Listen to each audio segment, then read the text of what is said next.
हरे कृष्णा। आप सभी को षष्ठ तिला एकादशी की हार्दिक शुभकामनाएं। आज शुभ अवसर है षष्ठ तिला एकादशी व्रत कथा के श्रवण का।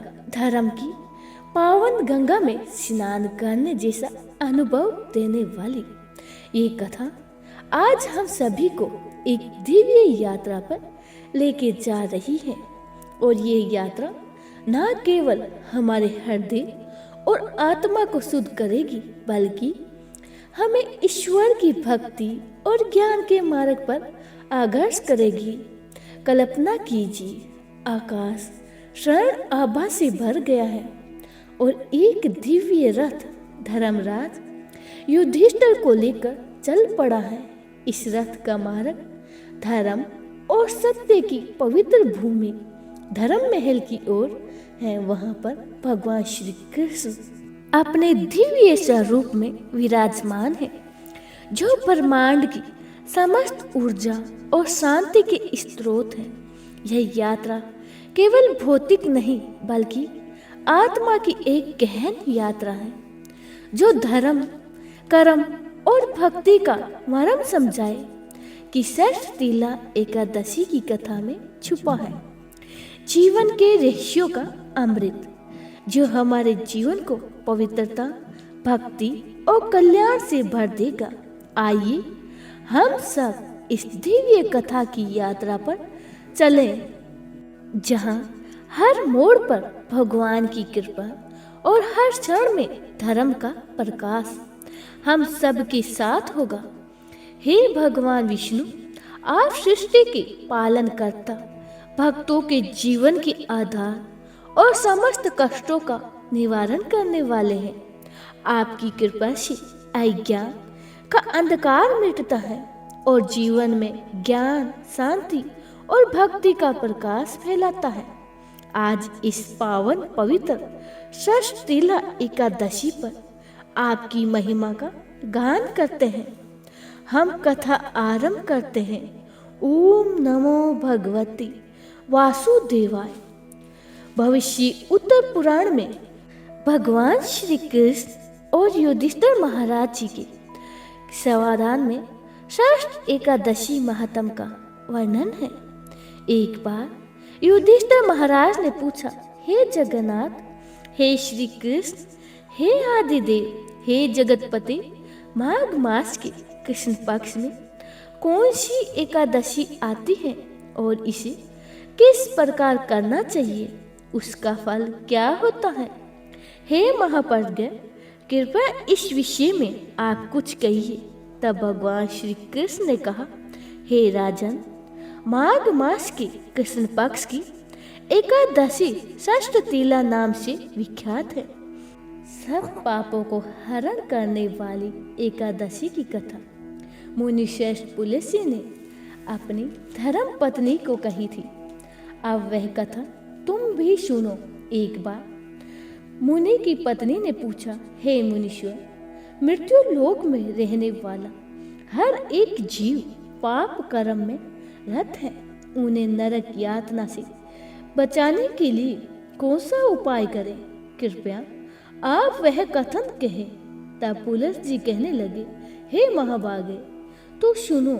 माघ मास में मनुष्य को स्नान करके इंद्रियों को संयम में रखकर काम, क्रोध, अहंकार, लोभ और निंदा का त्याग करना चाहिए।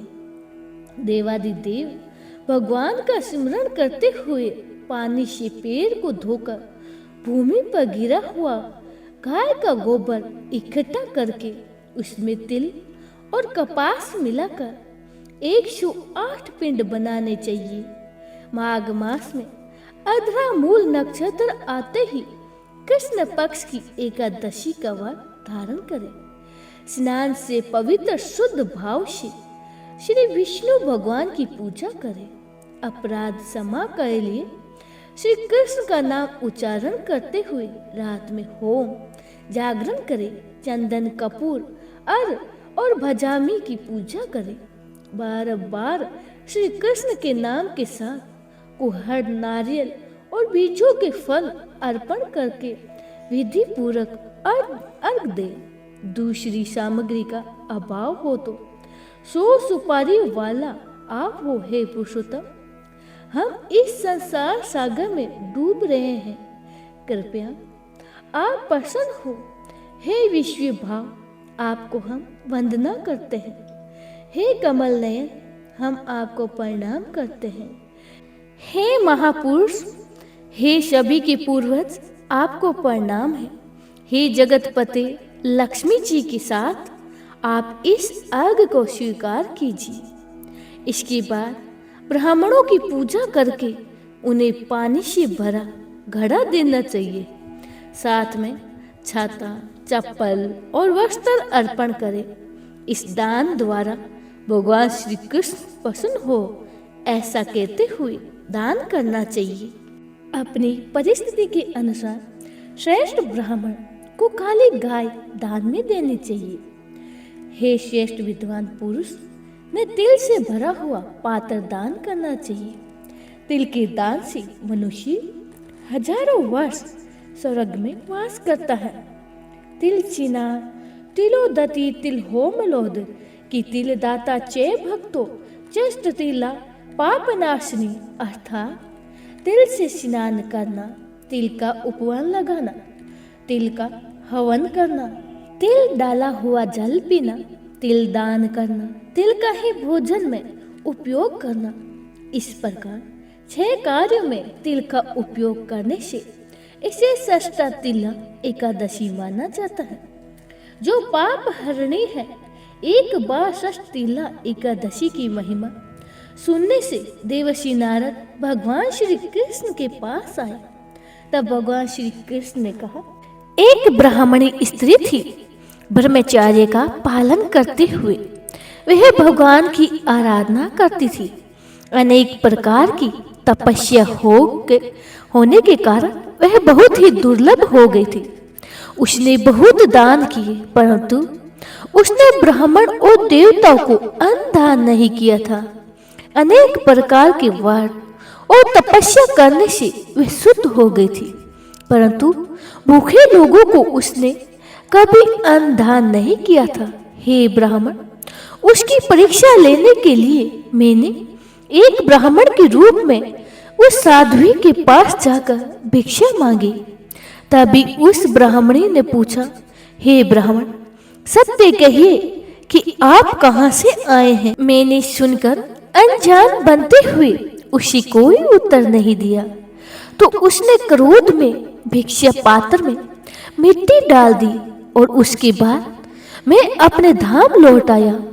अपनी तपस्या के प्रभाव से वह ब्राह्मणी मेरे धाम में वापस आई और उसे संपत्तिहीन, शरणहीन, धन्यहीन सिर्फ एक सुंदर महल मिला।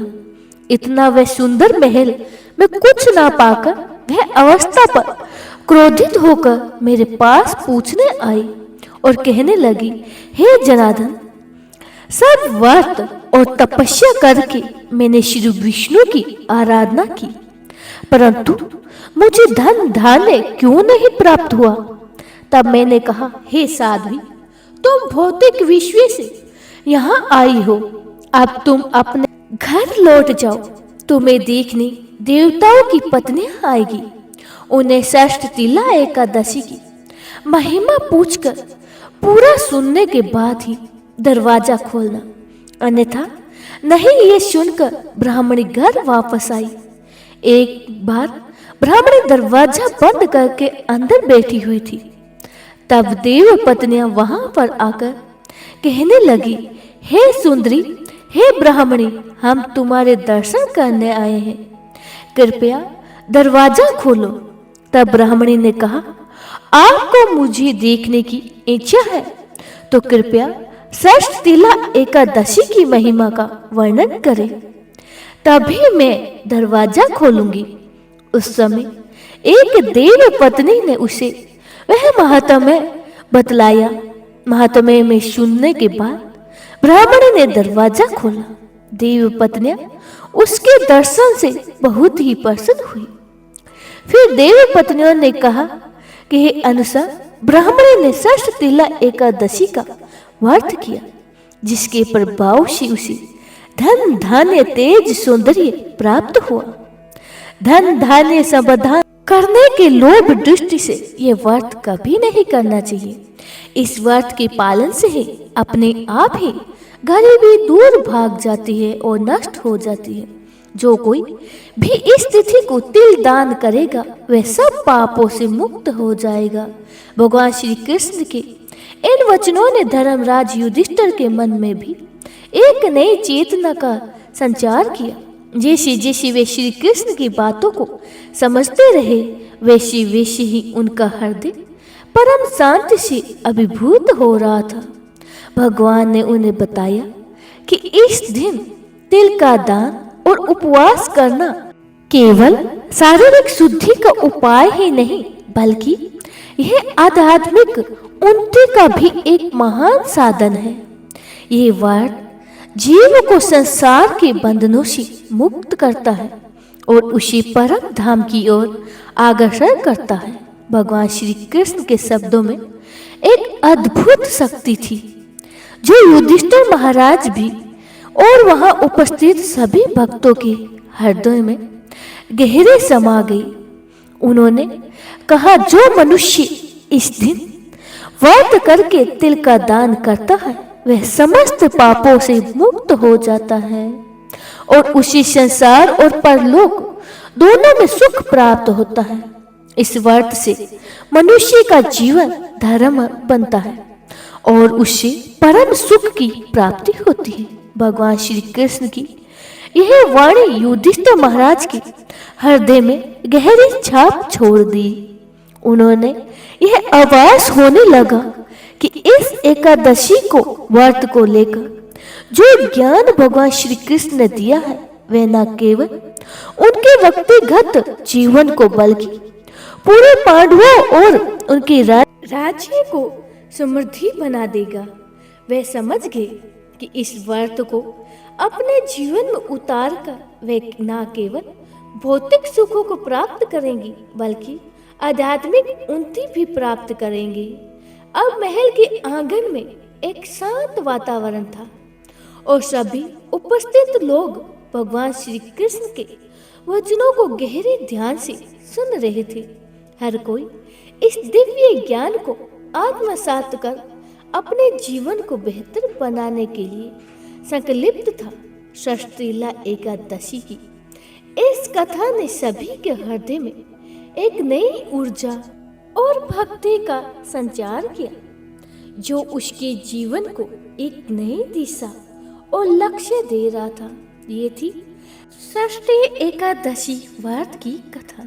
अब सुनिए ठाकुर जी की और उनकी एक अद्भुत लीला की कथा। एक बार अड़िया नाम के एक बहुत ही भोले भाले नवयुवक थे।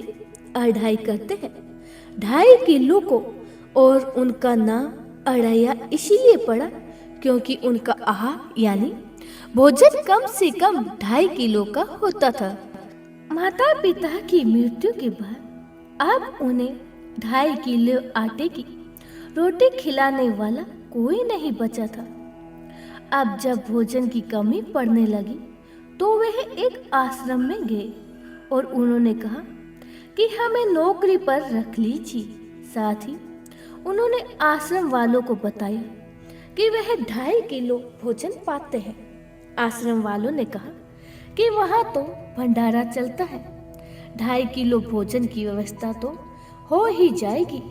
अब उन्होंने अड़िया जी से पूछा कि आप क्या सेवा कर सकते हैं। तो अड़िया जी ने कहा, जो आप सेवा बताएंगे और सिखाएंगे मैं वो सब कर लूँगा।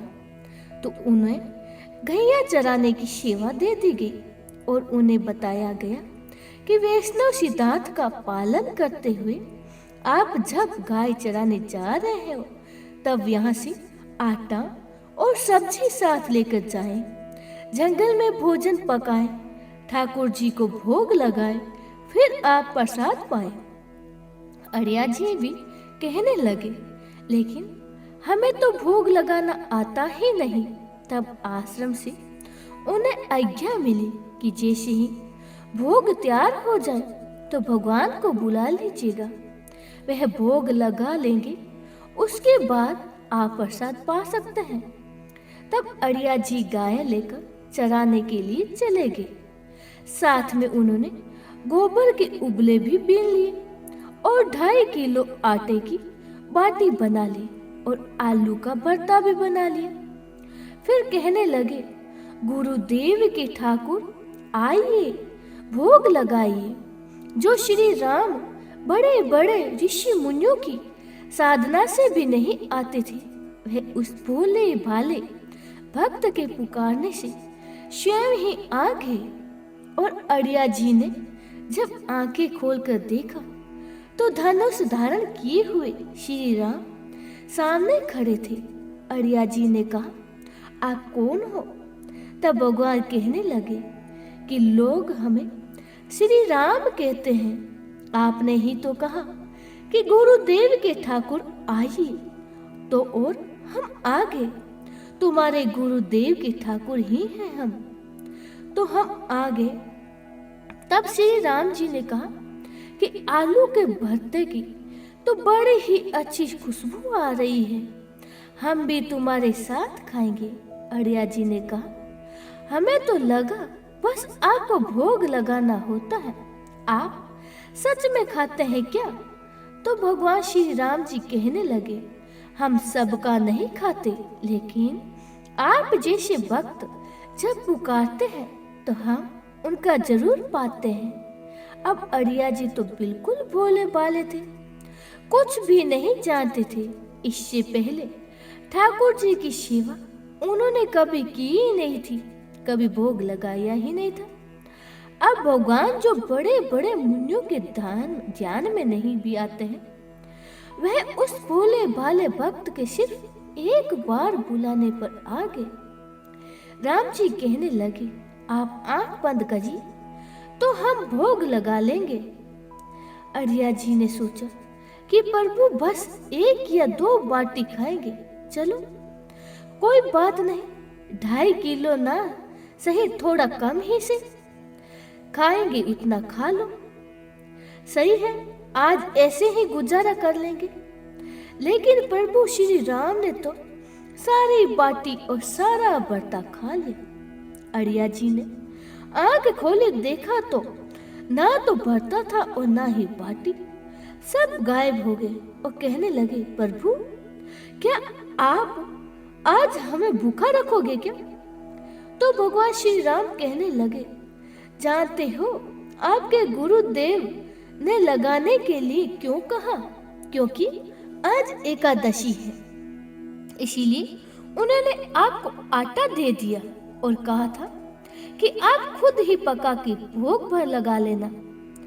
अब वह आपको रोज आटा और सब्जी दे देंगे और आप पकाने के लिए बाद में हमें बुला लेना। अड़िया जी ने पूछा, आप रोज आओगे? तो श्री राम जी बोले, हाँ, आप रोज बुलाओगे तो मैं रोज ही आऊंगा, बुलाओ तो हम रोज आ जाएंगे। अब अड़िया जी आश्रम पर जाकर अपने गुरुदेव से बोले कि गुरुजी, आज तो आपके ठाकुर जी आए थे, हमारे सारे आटे खा गए और कल से हम 5 किलो आटा लेकर जाएंगे। 2.5 किलो आपके ठाकुर जी के लिए और 2.5 किलो हमारे खुद के लिए। ये सुनकर गुरुदेव जी को तो हंसी आ गई। सोचने लगे कि 2.5 किलो आटा बीनने के लिए कम पड़ गया होगा।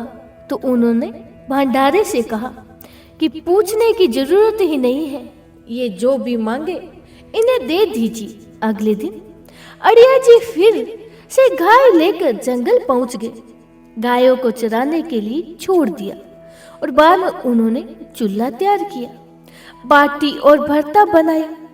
पत्तल में भोजन परोस के उन्होंने आंख बंद की और बोले, गुरुदेव के ठाकुर जी पधारिए। आंखें खोलकर देखा तो आज तो श्री राम जी के साथ सीता जी भी थी। अड़िया जी ने पूछा, ये कौन है? तो श्री राम जी कहने लगे, ये हमारी अर्धांगिनी है। तो कल क्यों नहीं बताया था आपने कि आपकी अर्धांगिनी भी यहाँ आएगी, भोजन करेगी हमारे साथ? अड़िया जी ने पूछा तो प्रभु श्री राम कहने लगे, ये हमारे जितना ही पाती है। तब अड़िया जी भी कहने लगे, भोग लगाइए गुरु जी के ठाकुर। उसके ऐसा कहते ही माता सीता और प्रभु श्री राम जी सारी बाटी खा गए। अब अड़िया जी आश्रम में गए और गुरुदेव से कहने लगे, गुरुदेव कल से 1.5 किलो आटा लगेगा। आज तो ठाकुर जी और अपनी पत्नी को साथ लेकर आए थे। आश्रम में किसी को भी उनकी बातों पर विश्वास नहीं हो रहा था। उन्हें लगता था कि शायद अड़िया जी गायों को ही बाटी खिला देते होंगे। अब आज्ञा हुई, उन्हें 7.5 किलो आटा दे दिया गया। अगले दिन उन्हें बाटी बनाते बनाते दोपहर के 2 बज गए। पतल में परोस कर उन्होंने बोला, गुरुदेव के ठाकुर पधारो। इस बार श्री राम जी तो अपने साथ लखन जी और माता सीता जी दोनों को लेकर आ गए। अड़िया जी ने फिर से पूछा, भगवान आज ये कौन आ गए हैं आपके साथ? राम जी बोले, इन्हें नहीं जानते, ये तो मेरे छोटे भाई हैं लक्ष्मण जी। आय बोला, अगर आप पहले बता देते हम व्यवस्था करते। अब जितना भोजन मैंने बनाया है उतने में तो सबके लिए कम पड़ जाएगा। तो श्री राम जी ने लक्ष्मण जी से कहा कि बहुत ही सरल भक्त है, तुम नाराज मत होना। जब वो तीनों चले गए भोजन पाकर, तो अड़िया जी ने पतलों में जो जूठा बचा था वह खुद ही खा ली। आज उनका एक ही अद्भुत आनंद महसूस हुआ। अगले दिन वह फिर से आश्रम से 10 किलो आटा मांगने लगे। उन्होंने बताया कि गुरुदेव आज तो आपके ठाकुर जी के साथ एक गोरे गोरे भाई भी आए थे। अब गुरुदेव जी सोच रहे थे कि भला इस भोले भाले भक्त को श्री राम, सीता जी और लक्ष्मण जी का अनुभव कैसे हो सकता है। अड़िया जी ने आज 10 किलो आटा लिया, जंगल की ओर गए, बाटी बनाई और फिर बोले, गुरुदेव के ठाकुर पधारो। आज तो उन्होंने देखा कि आज तो साथ में विशाल गदा लिए हनुमान जी भी आ गए। अब उन्होंने राम जी से पूछा, आज ये कौन है? तो श्री राम जी कहने लगे, यह तो हमारे प्रिय सेवक है हनुमान। तो अड़िया जी कहने लगे, प्रभु अगर एक बार में भी बता देते कि आपके कुल में कितने लोग हैं तो हम उतने ही भोजन का इंतजाम करके आते। आप एक बार बता तो दीजिए कि कुल कितने लोग हैं, तो हम अपने गुरु जी से जाकर कह देंगे। यह सब बातें अड़िया जी श्री राम जी से कह रहे थे। तब श्री राम जी ने हनुमान जी से कहा, गुस्सा मत होना, ये बहुत ही निराला भक्त है हमारा। अब कोई बात नहीं, जितना भोजन था वह सभी को पाना था। तो अड़िया जी ने सबसे कहा कि प्रसाद पाइए प्रभु। सबने प्रसाद पाया और जो बच गया वह सब हनुमान जी ने खत्म कर दिया। आज फिर वापस जाकर अड़िया जी ने गुरुदेव से कहा, गुरुदेव कल से तो आप मुझे 5 किलो आटा और दे दीजिएगा। आज तो आपके प्रभु के साथ एक विशाल सेवक भी आए थे। अड़िया जी की बातें सुनकर गुरुदेव को आज बहुत ही रोमांच हुआ। उन्होंने सोचा कि क्या प्रभु सच में करुणा करके इस भक्त को दर्शन दे रहे हैं। उन्होंने सोचा कि अगली बार वह वापस आए तो मैं इसकी परीक्षा लूंगा। इस बार वो 15 किलो आटा लेकर गया, बाटी बनाई और फिर बोले, गुरुदेव के ठाकुर पधारो। अब राम जी पधारे, साथ में आज 2 और लोग भी थे। उन्होंने श्री राम जी से पूछा, प्रभु अब ये कौन है? तो श्री रामचंद्र जी कहने लगे, ये तो हमारे 2 और भाई हैं, भरत और शत्रुघ्न। फिर से आज सबने प्रसाद पाया। अब अड़िया जी वापस आश्रम में गए तो गुरुदेव से कहा, गुरुदेव कल से तो 20 किलो वाली आटे की बोरी ही दे दीजिएगा। अब आपके ठाकुर के साथ साथ इतने और ठाकुर आते हैं कि वो तो सब कम पड़ जाता है, और आपके तो इतने ठाकुर हैं, फिर तो हम उनके लिए अब दिन भर भोग ही बनाते हैं। अब अगले दिन बहुत सारी व्यवस्था करके गए, आटे की बोरी भी लेकर गए, जंगल में ले जाकर गए तो चढ़ने के लिए छोड़ दिया और एक पेड़ के नीचे सारी सामग्री रख दी। आज उन्होंने कुछ भी नहीं पकाया और आवाज लगाई, गुरुदेव की ठाकुर पधारिए। अब प्रभु श्री राम आ गए तो कहने लगे, आज तो कुछ भी खुशबू नहीं आ रही है, क्यों कुछ बनाया नहीं क्या? तो अड़िया जी बोले, प्रभु जी आपके साथ तो आपकी पत्नी है, सेवक है, इतने दिन से आप हमारे हाथ का प्रसाद पा रहे हैं, आज हम आपके हाथ का प्रसाद पाना चाहते हैं। अब तो प्रभु ने सीता जी की तरफ देखा, यह तो बहुत अलबेला भक्त है। सीता जी अंत सामर्थ्यशाली है और सभी शक्तियों की स्वामिनी है। अड़िया जी ने प्रभु से कहा, प्रभु हमने ना लकड़ी और ना ही उपला इकट्ठा किया है, आपकी ये जो सेवक है इनसे कहिए यह भी तो कुछ करें। तो श्री राम जी ने हनुमान जी से उबला और लकड़ी इकट्ठा करने को कहा, लक्ष्मण जी को चूल्हा जलाने को कहा और मैया सीता जी को भोजन पका रही थी। तब प्रभु ने कहा कि आप भोजन बनाइए, तब तक हम गायों को इकट्ठा करके आते हैं।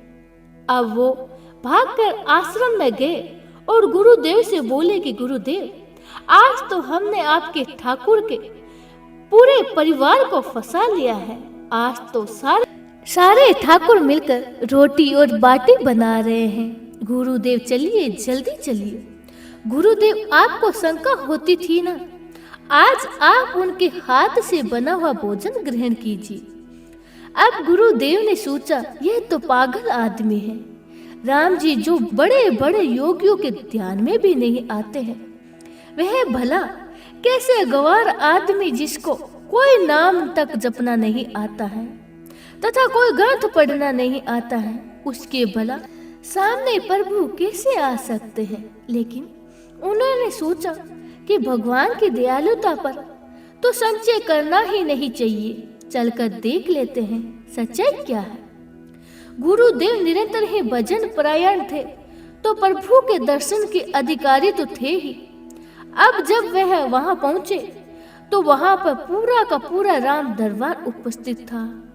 अब उन्होंने प्रभु के चरणों में साक्षात प्रणाम किया और कहने लगे, प्रभु यह आपकी लीला समझ में नहीं आई। तभी भगवान ने कहा कि देखो जो ज्ञानी भक्त है, मैं अत्यंत ही तर्क के द्वारा भी उनकी पकड़ में नहीं आता हूँ, वो जो विद्वान है उनकी भी मुझे नहीं छू सकती, लेकिन जो दीन है जो भोले हैं उनके सामने मैं अपनी दिव्यता और महानता को भूल जाता हूँ।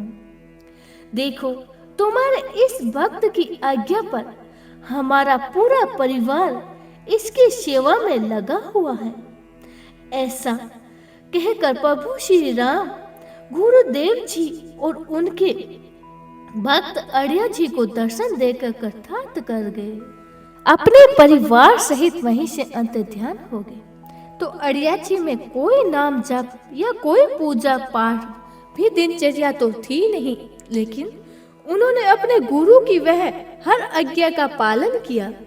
गुरुदेव की जो जिनकी शिक्षा जैसी दी उनका पालन किया, उन्हें सही से किया, तभी तो उन्हें इतने आसानी से प्रभु मिल गए।